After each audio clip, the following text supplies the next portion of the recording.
caring for adorable hedgehogs and working to help solve our plastics problem? This is Elaine's story. My social media friend Elaine lives in England with her husband, and they've been together 20 years and married for 2. I guess they just wanted to make sure they really liked each other. Some years ago, when they bought their new house, they realized it came with a garden that Elaine wasn't so excited about tending to.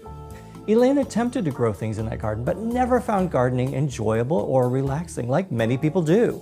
But one day, returning home from a vacation, Elaine spotted hedgehogs in the area, and she became fascinated with them. She started learning all about hedgehogs and how to care for them and what their natural diet was. She discovered that in the 1950s, there were around 30 million wild hedgehogs in the UK, but by 2018, there were merely 500,000 due to destruction of their habitat, building on their land, and use of pesticides, eliminating their natural food sources. Elaine learned about the hedgehog's diet of caterpillars, beetles, worms, and realizing those food sources were declining, she decided to not only provide cat food and water for them, but also create a hedgehog-friendly garden to provide their natural sources of food. Elaine got plants for the garden that encourage their natural foods to thrive, like some roses that attract moths that lay eggs on the leaves. When the caterpillars emerge from the eggs, they fall to the ground for the hedgehogs to gobble up. She also made a log pile and hedgehog houses for shelter, and a cat-proof feeding station for those amazing little animals. Elaine doesn't use pesticides or chemicals and believes that every living creature deserves to thrive in her garden.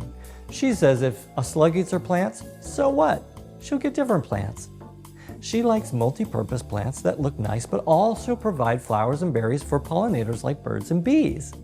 And speaking of bees, Elaine has started looking after solitary bees as well. Last year she created a 13-tube bee hotel, and this year she's filled 91 tubes. The tubes are full of bee eggs, which grow into adult bees, waiting in cocoons until spring, when they emerge to pollinate the nearby plants. Elaine's career also fits with her passion for nature and the environment. She works in the Center for Enzyme Innovation at the University of Portsmouth in England, and they're looking to nature to help solve the pressing global issues such as plastic pollution. Acknowledging that plastic is a great material that's very useful to society, however, the end of its life hasn't been thought out well and is poorly managed. They're looking at enzymes that can break down the plastics. Enzymes are found everywhere and are basically biological scissors that break things apart and break things down. As scientists, they take the natural enzymes and work on them to make them better, make them faster, more stable, and working at different temperatures. With these enzymes, they can break plastic down into its original building blocks, recover them, and reuse them to either make things like car parts, wind turbines, computer parts, or they can just go back to being a plain old plastic bottle.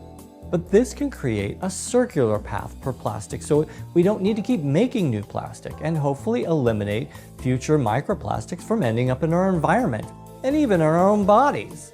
Thank you so much, Elaine, for all the wonderful work you do, not only for those adorable hedgehogs, but also for our precious environment. Keep up the good work.